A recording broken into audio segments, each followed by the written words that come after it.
everyone, this is Faisal, certified high performance coach and a lifelong student of philosophy, spirituality, and sciences. So today is challenge day 12, and today's challenge topic is beliefs. Before I get into the topic, once again, as always, I just want to take the time to thank and honor all those people who have taken the time to comment, post their answers, who have taken the time to share and like the video so we can get more people to come in and join our conversations. And all these discussions are getting so interesting because we're getting into more complicated topics now, where we need to think a little bit deeper. And the questions might be simple, but the ideas are when you dig deeper into these concepts, especially within yourself, then you'll realize that these concepts have a huge amount of effect in your life. And bottom line is that all these ideas that I'm making videos about, all these questions that I'm getting you guys to think about, they all affect your life in one way or another. And the more you become aware of them, the more you progress towards knowledge and information and application in terms of your life, the more you become aware of how these ideas affect you, and the more you become aware of how you can create your life based on something that could transform your life in a positive direction. So these ideas will help you do that, but you're going to have to do the thinking about these ideas. You're going to have to answer the questions. And even when you're not here in these discussions, I want you to go through these ideas in your head. Have a journal or something where you can write down these ideas, or go over your answers and go over the answers that other people give. It'll broaden your perspective of life. It'll broaden your perspective about yourself and about what you think of life. And at the end of the day, all these ideas will only help you if you apply them in a practical manner in your life. If you become aware of them and you take steps to make your life better with them. And that's a choice you're going to have to make. So once again, thank you very much for taking the time to share and like all these videos, to post your answers. I really believe that when you keep doing this on a consistent basis, make it a habit to think and now think about ideas that many people don't even consider, then you are creating a very powerful effect, a very powerful positive effect in your life. So again, today's challenge topic is beliefs, and I have two questions for you. The second question has two parts. Question number one: what are some of the beliefs that you have that you think are making you a better person, or that you think is helping your life move in a positive direction? And question number two: what are some of your beliefs that you think are holding you back, that is creating a negative effect in yourself and in your life? And the second part to that question is, how do you deal with those beliefs? What do you do with them? Okay, so beliefs, it's a very, very important topic, as are all the topics, but this topic requires a little bit more in-depth analysis from you and from me. So what do I think of beliefs? First of all, what are beliefs? Beliefs are a set of ideas, set of information, or a set of programs. If you are a tech person, if you think in terms of software programming, there are a set of programs that are within us. So how does that work? Where do we get our beliefs? How do they form? I'll give you a formula to think about in terms of beliefs. That's the best formula I've seen that define how our beliefs are created. So when we think of how our beliefs are created, most of our beliefs that run our life, they're created at a very young age. And many researchers talk about this, and they say that it's formed in the first 6 to 7 years of our life, where we're literally in a stage where we are like a sponge, where we just take information in from our environment to understand, because we're in a growth state, we're in an observance state. And then after that stage, we go into a point where we start thinking about life, where we start creating our life in slowly, but we start thinking about what we want to do in our life, and what is our uniqueness. At that point, we start to develop characteristics that are shaped by those beliefs. And so then what are some of the examples of beliefs? So you might have a belief saying that you picked up from your environment, that to be a compassionate person is a great thing. It'll help other people, and it'll help you, and it'll help your family. So that develops into a belief where you've adapted either from your family or from your environment, most likely from within your family, or from a belief system that you were born into, such as a religion. Whatever the case is, that belief becomes part of the programming in your subconscious mind. I will talk about the subconscious mind, but let's go a little bit deeper into this.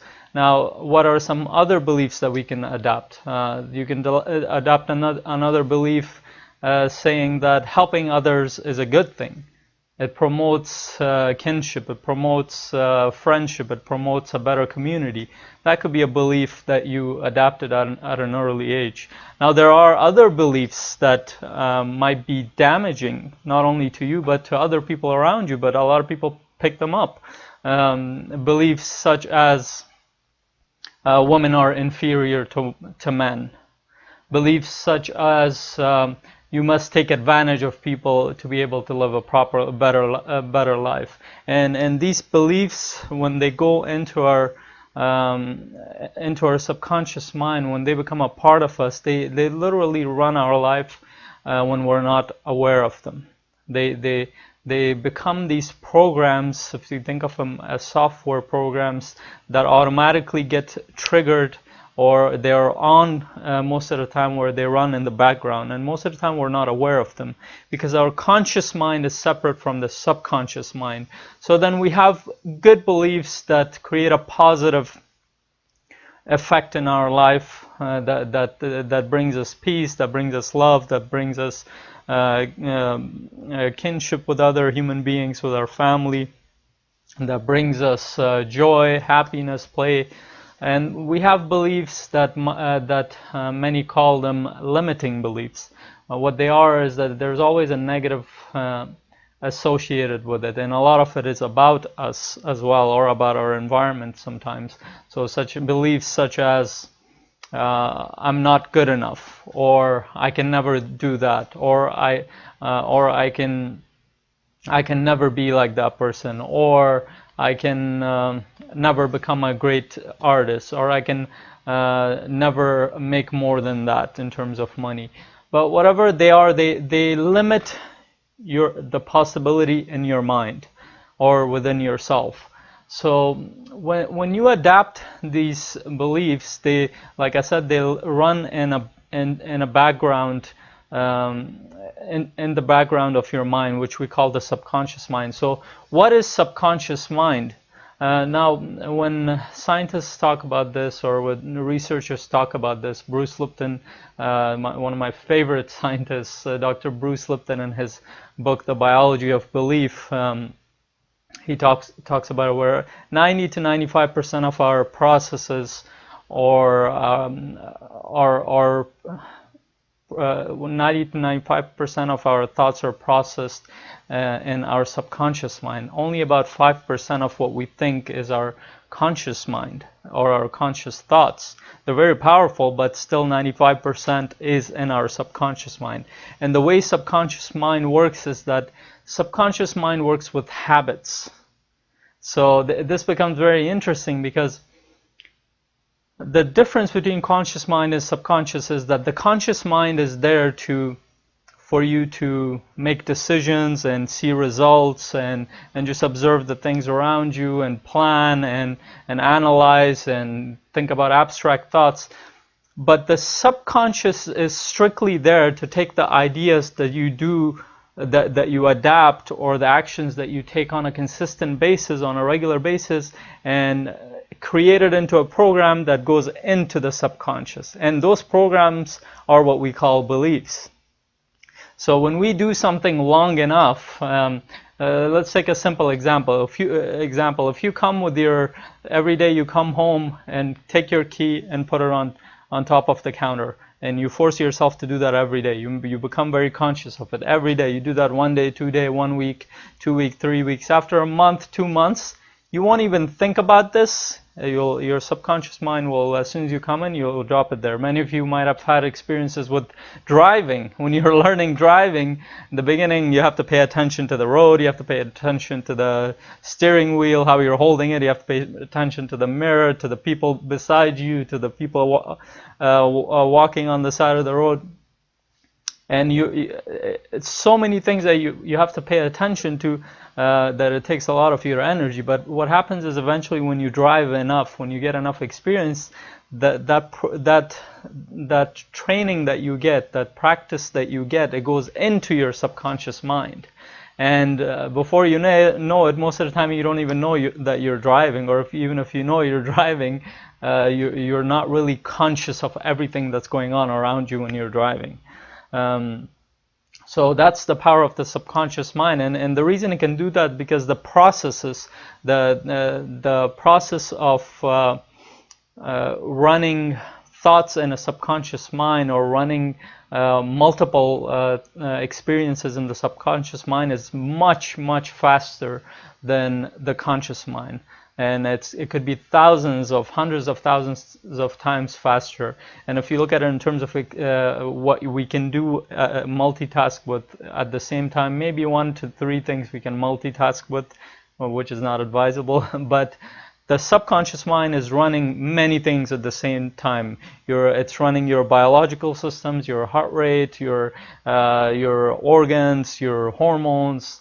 Everything that's happening in your body, it's running those, the thoughts that you've developed over time, the memories that you have, everything that's going on in your environment, it picks it up before you can even be aware of it.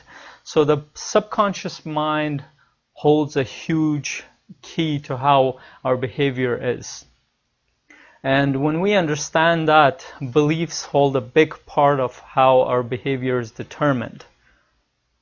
So when we think of beliefs, we have to become very serious about them, and that's why I have those questions from you. That what are some of the beliefs that you think are having a positive effect in your life, and what are some that are having a negative effect in your life?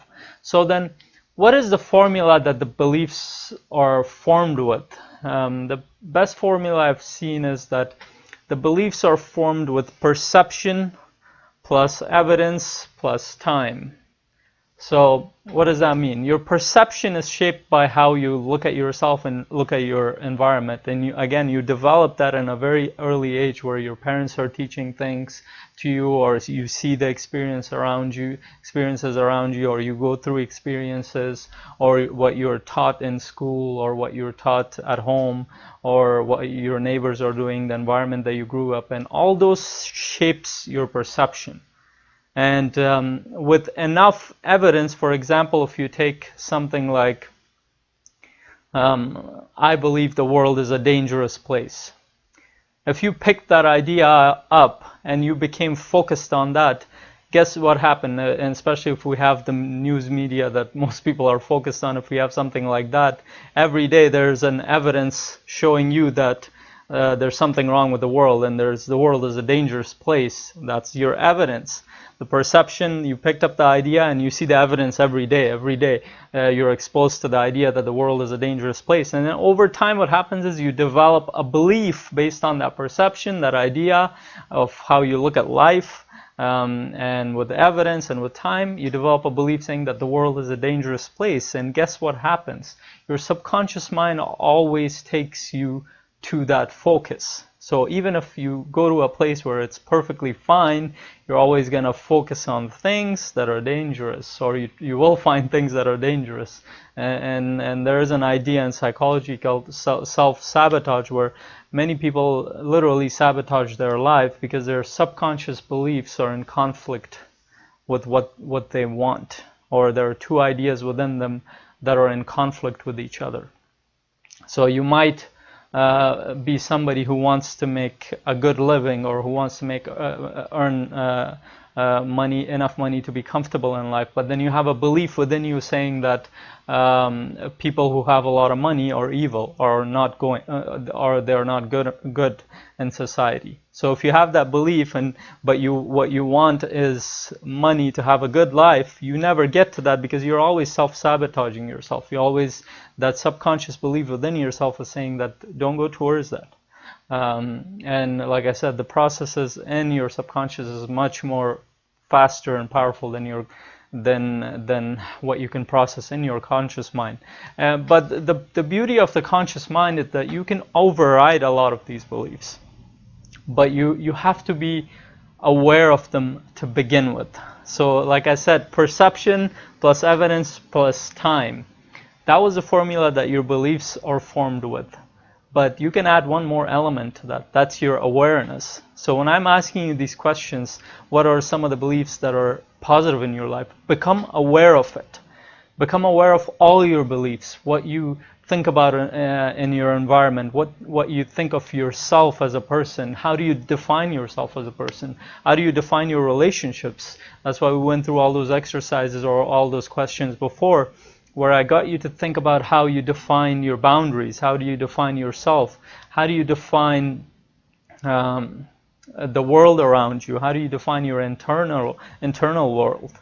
And when you do that, if you're aware of every aspect of it, and you're aware of your negative aspects of you can catch your subconscious mind when it's doing things. And that's the first step. There are methods where you can override those programmings. And when you think of it in terms of our biology, I brought up Dr. Bruce Lipton, and there's another researcher, Dr. Gabor Mate, where they discuss the idea that our beliefs shape how healthy we are as well, how our biology changes. So a lot of people think that our genetics determine how healthy we are and if we're exposed to disease or not, or yeah, we have a predisposition to certain things, but what we choose to activate or not activate, that's entirely up to ourselves. And if we have subconscious beliefs such as if I do this, I'm going to get cancer, or if I do this, I'm going to get some other disease. But that's within your subconscious. You've been programmed like that since childhood. You've seen enough people dying of cancer, and you somehow concluded that in your family there was so many cases of cancer or heart attacks that eventually you're going to get it too.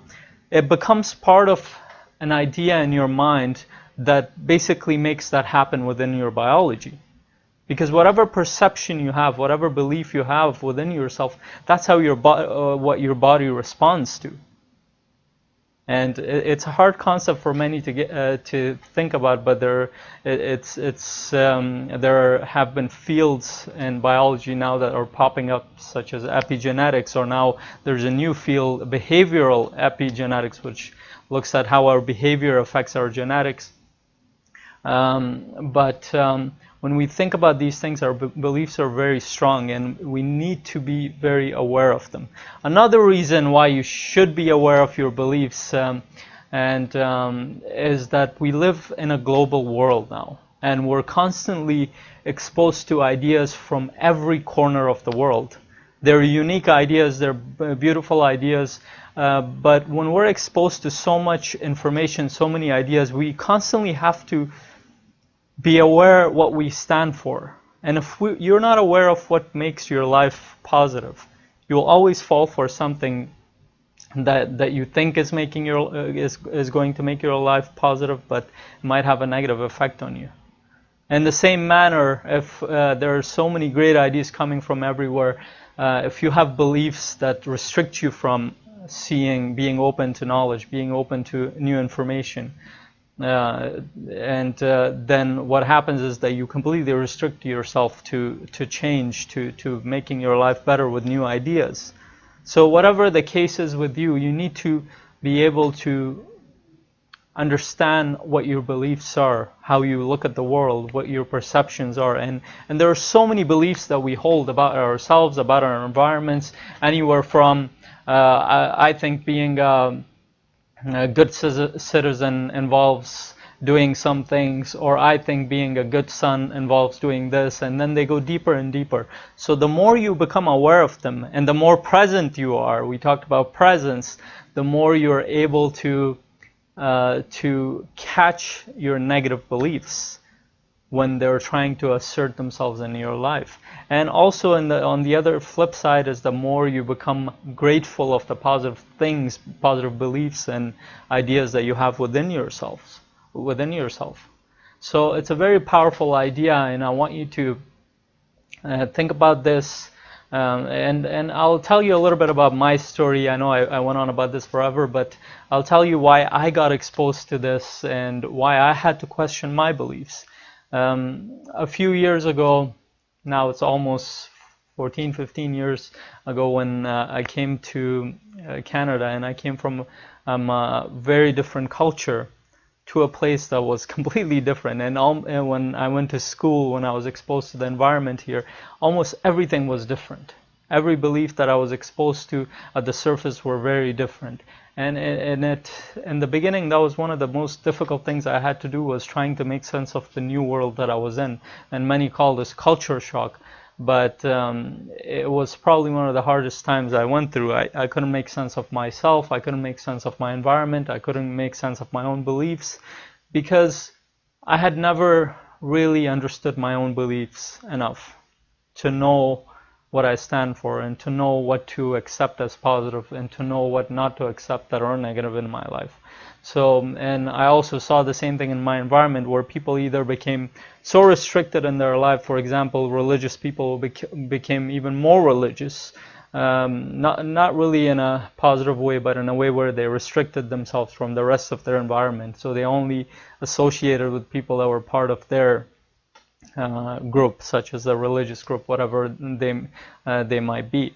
And then the other side of the coin, the other extreme, was people who started becoming addicted to all kinds of entertainment and substances, such as alcohol and drugs and all those sides. And I've been on both sides of the coin, and I've seen that both ways create a negative effect in your life. So you need to find a middle path, and the only way we can find that middle path, that moderate path, is by becoming more aware, by gaining a bigger perspective in life, by gaining a better perspective about ourselves, becoming more aware of ourselves, by becoming more present with ourselves, by questioning the things that we were taught. And when you think about things that are right and wrong in societies and in the world, you realize that there are so many different definitions of right and wrong. There's a whole field of knowledge, ethics, and philosophy that tries to define what's right and what's wrong.